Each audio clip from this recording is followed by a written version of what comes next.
하나님 아버지와 우리 주 예수 그리스도로부터 오는 은혜와 평강이 이 자리에 계신 여러분들과 또한 인터넷을 통해서 이 예배에 함께 참여하시는 모든 여러분에게 함께 하시길 주님의 이름으로 다시 한번 축원합니다. 오늘 복음서 말씀은 마태복음 21장의 말씀이지요. 예루살렘 성전에 들어가신 예수님께서 대제사장 그리고 장로들과 이야기를 주고받다가 하나의 비유를 들려주십니다. 포도원을 경영하는 아버지가 큰아들을 불러서 포도원에 가서 일하라고 하자 이 아들이 주저없이 가겠다고 말을 합니다. 그런데 실제로는 가지 않죠. 이번엔 둘째 아들을 불러서 너라도 가서 좀 일해라 그랬더니 이 아들이 대답도 무척 볼썽사납게 실소이다 이렇게 아주 단호하게 거절합니다. 그런데 웬일인지 이 둘째 아들은 그렇게 거절을 했지만 곰곰이 생각을 해보고 길을 돌이켜 포도원에 들어가 아버지의 말씀대로 일을 하게 됩니다. 예수님이 들려주신 이 짧은 비유의 뜻이 무엇일까요? 주님은 이 비유 끝에서 아버지의 뜻대로 누가 행했느냐라고 하는 질문을 던져주십니다. 이 짧은 한 구절이 우리에게 비수처럼 꽂히는 것 같습니다. 누가 아버지의 뜻대로 행하고 있는가? 저는 이 본문을 읽다가 톨스토이의 짧은 단편 하나가 생각이 났습니다. 톨스토이가 굉장히 많은 단편들을 우리에게 주옥 같은 단편들을 남겨놓았는데 그 중에 새 아들이라고 하는 단편이 하나 있어요. 한번 들어보시기 바랍니다. 시골 한 우물 곁에서 새 여인이 물동이에 물을 길어 올리고 있습니다. 그리고 조금 떨어진 곳에 한 노인이 앉아 있는데요. 이 여인들이 물을 기르면서 자기 아들들 자랑에 푹 빠져 있습니다. 첫 번째 여인이 이렇게 말합니다. 내 아들은 자전거를 끝내주게 잘 타.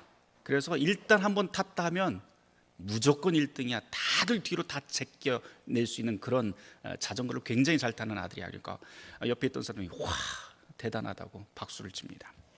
두 번째 여인이 이에 질세라 자기 아들을 자랑을 합니다. 내 아들은 누구보다도 아름다운 목소리를 갖고 있어. 그래서 내 아들이 노래만 했다 하면 꾀꼬리처럼 노래를 해서 사람들이 다 감동을 해. 이렇게 이야기합니다. 이렇게 두 사람이 이야기를 하면서 아들 자랑을 하고 있는데 세 번째 여인은 그냥 묵묵히 듣고만 있고 물만 길고 있습니다. 그러자 두 여인이 묻죠. 당신 아들은 뭐 자랑할 것 없어? 물어봅니다. 그러자 이 여인이 이렇게 대답합니다. 아무것도 없어요. 특별한 거 없는 아주 평범한 소년일 뿐이에요. 이렇게 답을 합니다. 이야기가 끝날 즈음 돼서 물동에 물이 다 찼고 이 여인들이 집으로 되돌아가기 위해서 채워진 물동이를 들고 일어납니다. 그러자 앉아있던 노인도 같이 일어나서 그 뒤를 따라서 천천히 집을 향해서 걸어갑니다. 근데 물동이에 이 양동이에 물이 가득 차서 무겁잖아요. 그러니까는 뭐 팔도 아프고 어깨도 아프고 허리도 아파요. 그러다가 이 여인들이 잠깐 쉬어가자 그러면서 땅에 철퍼덕 앉습니다. 근데 그때 저 멀리서 이 여인들의 세 아들들이 나타났습니다. 첫 번째 아들이 자전거를 타고 막 오더니 쌩 하고 지나갑니다. 그랬더니 이 여인들이 뭐라고 하냐면 야 역시 말대로 정말 소문대로 이렇게 자전거를 빨리 타는구나 그러면서 막 박수를 칩니다. 다음에 두 번째 아들이 노래를 부르면서 나타납니다. 정말 꾀꼬리 같은 그런 아름다운 목소리로 감동적인 노래를 부르면서 지나갑니다. 이 여인들이 그 노래를 듣고 너무 감동해서 눈물을 흘리면서 역시 노래를 참 잘해. 세 번째 아들 차례인데요. 세 번째 아들은 막 달려오더니 자기 엄마한테 딱 가더니 자기 엄마 양동이를 양손에 딱 들고 그걸 들고 막 집으로 갑니다. 그런 다음에 이 세 여인이 노인에게 묻습니다. 우리 아들들 어때요? 묻습니다. 그러자 이 노인이 뭐라고 이야기를 하냐면 나는 지금 딱 한 명의 아들만 보았소 라고 이야기를 합니다. 내가 본 아들은 딱 한 명밖에 없어. 톨스토이의 이 짧고 굵직한 이야기를 여러분은 어떻게 들으셨는지 모르겠습니다. 우리는 종종 우리가 해야 할 일, 그리고 가야 할 길에서 벗어나는 경우가 있습니다. 정작 우리에게 주어진 귀한 것은 외면하고, 자기 역할이 무엇인지 외면하고, 그리고 가짜 보석으로 우리의 인생을 치장하면서 살기도 합니다. 그러면서 정작 중요한 것, 가치 있는 것, 내가 해야 될 인생의 참 목적과 상관없는 것에 눈독을 들이면서 그렇게 살아갑니다. 방금 들려드린 이 톨스토이의 이야기와 같이 마태복음 21장에서 예수님께서 들려주는 바로 이 포도원 두 아들의 비유 역시 동일한 메시지를 담고 있습니다. 포도원으로 가라고 했던 두 아들 중 누가 제대로 아들 역할을 한 것일까요? 예수님께서 물어보실 때 그 자리에 있던 모든 사람이 둘째 아들입니다 라고 그렇게 아주 간단하게 답을 합니다. 하지만 가만 생각해 보면 이 두 아들 모두 다 문제가 있었죠. 하나는 가겠다고 했다가 그 약속을 저버리고 안 간 아들이었고, 또 하나는 아버지가 가라고 하자 매몰차게 아버지에게 거절했던 아들입니다. 분명히 이 둘째는 우리가 다 아들답다고 이야기는 하지만 매우 예의 없는 아들입니다. 그러고 보면 여기에 나와 있는 이 비유의 두 아들은 모두 다 완벽하지 않습니다. 그러나 예수님은 이 말씀을 통해서 누가 보더라도 자기 뜻을 꺾고 아버지의 뜻에 맞추어 포도원에 들어간 아들이 아들답다라고 하는 것을 들려줍니다. 아버지의 뜻에 자기 의지를 일치시키는 삶, 예수님이 이 비유를 통해서 들려주시는 메시지이죠. 예수님은 이 짧은 비유 속에 당신이 앞으로 가실 그 십자가와 순환에 대한 암시를 담아놓습니다. 앞으로 걸어가야 할 길이 참으로 모진 길이지만 그 길이 하늘 아버지의 뜻이라면 순종하며 걸어가겠다라고 하는 거룩한 순종이 여기에 담겨 있습니다. 물론 오늘의 말씀을 묵상하면서 우리가 조심해야 될 것도 있을 것 같아요. 우리는 단박에 이 이야기를 들으면서 이 비유에서는 첫 번째 아들을 몹쓸 놈으로 판정해버립니다. 예수님의 이 비유에서도 그렇고 톨스토이의 이야기에서도 첫째 아들, 둘째 아들은 쓸모없는 아들 아닌가라고 그렇게 단박에 처리할 수도 있습니다. 우리는 늘 이런 식으로 흑백 논리, 좋은 것과 나쁜 것으로 가리는 데 너무 익숙합니다. 그런 판관의 역할을 우리가 하길 자처합니다. 그러나 우리의 삶을 약간만 관심을 두고 돌아본다면 그런 흑백 논리가 얼마나 쉽게 무너지는지 확인할 수 있게 됩니다.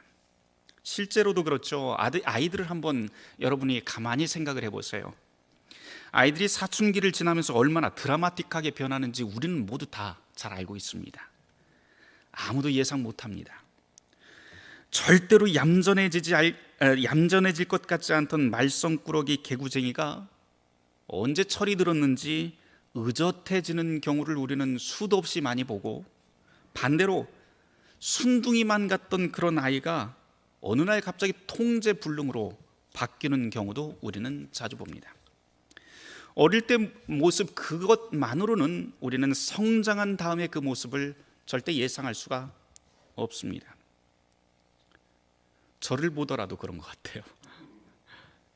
얼마 전에 저희 아버지를 만나서 가족들이 함께 모였어요. 그래서 인사를 드렸는데 이런저런 이야기를 하다가 갑자기 아버지가 다 있는 앞에서, 가족들이 있는 앞에서 이런 말씀을 하세요.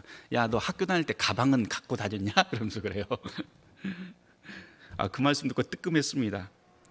워낙 제가 이제 천방지축이었던 탓에 우리 아버지가 생각할 때는 이렇게 공부해서 목사가 됐나? 하면서 이제 깜짝 놀라셨던 것 같아요. 그런 의도였는데 옆에서 가만히 듣고 있던 슬기가 배를 잡고 넘어져요. 아빠 가방 있었어? 그러면서.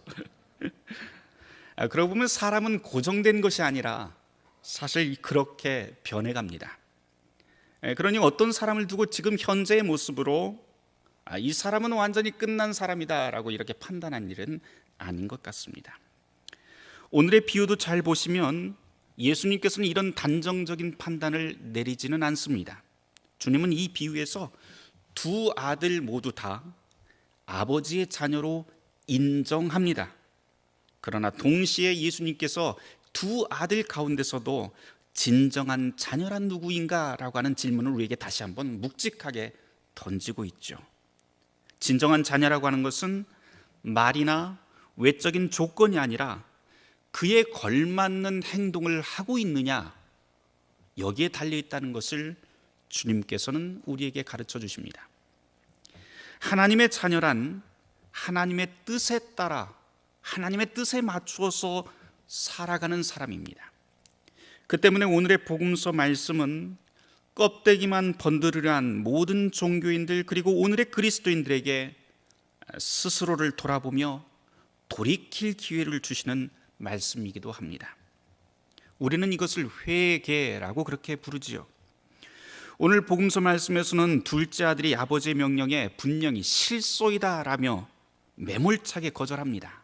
하지만 그 다음엔 뉘우치고 포도원에 들어간 모습으로 이 회개가 설명됩니다.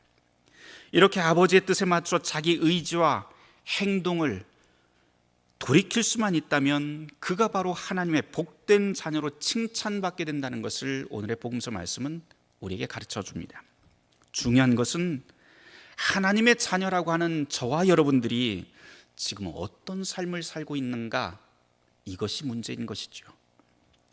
지난 한 주간 동안 우리의 마음은 무엇으로 채우면서 살았고, 우리의 입속엔 어떤 말들이 오고 갔으며, 우리의 행동은 과연 누구를 위한 행동들이었고 어떻게 살았는지 오늘 이 말씀 앞에서 돌아봐야 합니다. 오늘 우리가 함께 묵상한 마태복음 21장의 포도원 두 아들 비유는 사실 그 당시로만 따진다면 종교 지도자들과 예수님 사이에 오가던 논쟁 한가운데서 나온 비유이죠. 그러나 그 안에는 우리 각자에게 너는 도대체 누구인가? 너는 어디에 서 있는가? 너는 지금 무엇을 위해서 어떻게 살고 있는가? 라고 하는 주님의 치열한 물음이 담겨 있습니다. 예루살렘에 입성하신 예수님은 성전에 들어가 환전상과 상인들의 가판대를 뒤엎습니다. 그리고는 하시는 말씀이 이 성전, 이 기도하는 집을 강도의 소굴로 만들었다라고 하면서 분노하십니다. 이런 예수님의 말씀과 행동에 예루살렘에 있었던 지도부들은 소동하기 시작했고, 그동안 안정적인 지위를 받아서 살고 있었던 사람들은 이 주님의 행동을 자기들을 향한 도발과 도전으로 받아들입니다. 그래서 결국 논쟁이 일어나죠. 그러면서 예수님께 이렇게 묻습니다.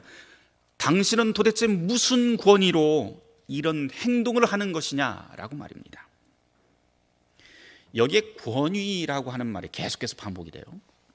원어를 보면 엑수시아 이렇게 되어 있는데 엑스우시아 이렇게 둘로 나눠서 볼 수 있습니다. 그렇게 나눠서 보면 이 말은, 권위라고 하는 말은 근원에서부터 또는 본질에서부터라고 하는 그런 뜻이 됩니다. 존재의 근원으로부터. 다시 말해서 주님께서 이런 행동을 과감하게 하실 때 그 존재의 근원은 도대체 무엇이냐라고 하는 말이 당신은 도대체 어떤 권위로 이런 행동을 하느냐라고 하는 물음입니다. 그 질문에 주님께서는 즉답을 피하시고 대신 포도원에 보내는 두 아들의 비유를 들려주시죠. 그리고는 이 비유로 지금 성전이 제 구실을 하고 있는지, 지도자들은 제 역할을 하고 있는지, 하나님의 백성은 제 구실을 하면서 살고 있는지라고 하는 날선 질문을 다시 되돌려 주십니다. 주님은 이런 무거운 비유와 질문을 그 사람들에게, 그리고 오늘 우리에게 주시는 그 이유가 무엇일까요? 그것은 그만큼 우리가 답지 않게 살고 있다라고 하는 경고이기도 합니다. 사람이라면 사람답게 살아야 합니다. 무엇보다 중요하죠. 그리고 사람답게 사는 사람이 참으로 권위가 있습니다. 무엇이 사람답게 사는 것이냐라고 물으면 저마다 다양한 대답이 나오겠지요. 그런데 신앙적으로 본다면 사람답게 산다고 하는 것은 답이 정해져 있습니다. 그것은 하나님의 형상대로 산다고 하는 답으로 내릴 수 있습니다. 하나님의 형상으로 지음받았으니 그 형상대로 하나님의 뜻에 맞추어 사는 것, 그것이 사람답게 사는 길이죠. 사람이 하나님의 형상대로 창조되었다는 것을 믿는 사람이라면 하나님을 사랑하게끔 되어 있고 사람을 사랑하게끔 되어 있습니다. 모두가 다 하나님의 형상으로 만들어져 있잖아요. 그런 삶을 사는 사람이 사람답게 사는 사람이고 참으로 권위 있는 사람이 됩니다. 참된 권위라고 하는 것은 그 때문에 우리의 입이나 연령 그리고 직분에서 나오지 않습니다. 참된 권위란 나를 존재하게 하는 깊은 근원에서부터 시작하여 삶으로 드러나게끔 되어 있습니다. 참된 권위란 주먹에서 나오지 않고 펼쳐진 손에서 나옵니다. 주님은 이런 원리에 있어서 우리에게 최고의 모범을 보여주신 분이지요. 그분의 권세는 하나님의 뜻에 당신의 말과 행동을 일치시키는 삶에서 드러납니다. 이 권위의 문제라고 하는 것은 이 마태복음에서 가장 중요한 주제이기도 한데, 이 마태복음을 쭉 읽다 보면 마지막 장인 28장에 가서 주님께서 바로 땅과 하늘의 모든 권세가 그분께 주어져 있다고 하는 것을 선언하는 것을 우리는 보게 됩니다. 세리와 매춘부라 해도 우리를 참 사람으로 구원하시는 주님의 그 이 권세를 믿고 그분께 기대어 행동을 돌려 세우기만 한다면 하나님의 나라에 들어갈 수 있다라고 하는 것이 주님의 복된 약속입니다. 이것으로 마태복음서에서는 우리에게 주님이 그저 소박한 지혜, 어떻게 하면 바르게 사는 법이야, 웰빙하는 방법이 이런 거야, 이런 것을 말하면서 돌아다니는 그런 흔한 지혜자가 아니라고 하는 것을 가르쳐 줍니다. 우리는 간혹 예수님을 생각할 때 예수님은 고상한 이야기를 하시는 분이야, 인문학적 성찰을 넓혀준 그런 친절한 종교인의 모델 정도로 여기는 때가 있습니다. 아닙니다. 마태복음과 성경 전체가 전하고 있는 예수 그리스도는 때론 그 복음 때문에 우리의 기분을 상하게도 만들고 속을 뒤집는 분입니다. 왜냐하면 그분은 우리의 바깥 이야기가 아니라 바로 우리 속 깊은 곳의 근원을 건드려 우리의 생명이 하나님 앞에서 살 수 있도록 만드시는 분이기 때문입니다. 그러니 깊은 곳으로 들어가야 됩니다. 예수를 믿는다면 더욱 깊은 곳으로 들어가서 주님을 만나야 합니다. 그렇게 무엇보다도 우리가 지켜야 할 것은 그리스도에 대한 마음인데 우리는 이것을 믿음이라고 그렇게 부릅니다. 요즘 사람들이 그런 말을 많이 해요. 요즘 시대는 믿기 어려운 시대야, 요즘 시대는 권위가 없는 시대야 라고 말입니다. 그러나 믿음은 바로 이런 때 필요한 것입니다. 우리의 마음을 지켜달라고 주님께 기도해야 합니다. 루터가 이런 말을 한 일이 있어요. 새가 머리 위로 지나가는 것은 막을 수 없지만 머리 위에 집을 짓는 것은 막을 수 있습니다. 마찬가지로 나쁜 생각이 머리에 스치는 것은 막지 못해도 머리 가운데 나쁜 생각이 자리 잡는 것은 막을 수 있습니다 라고 말입니다. 사랑하는 성도 여러분, 혼란한 세상이 될수록 항상 우리 자신을 돌아봐야 합니다. 더 깊은 곳으로 눈을 돌려야 합니다. 나는 지금 어디에 서 있는지, 내 말과 행동은 어떤 것인지, 하나님 보시기에 옳은 것인지, 예수님이라면 지금 어떻게 하셨을지, 이렇게 매 순간 그리스도 안에서 자기를 비춰보며 삶을 돌이키는 사람을 주님께서 도우실 것입니다. 모든 지각에 뛰어난 하나님의 평강이 그리스도 예수 안에서 너의 마음과 생각을 지키시리라. 아멘.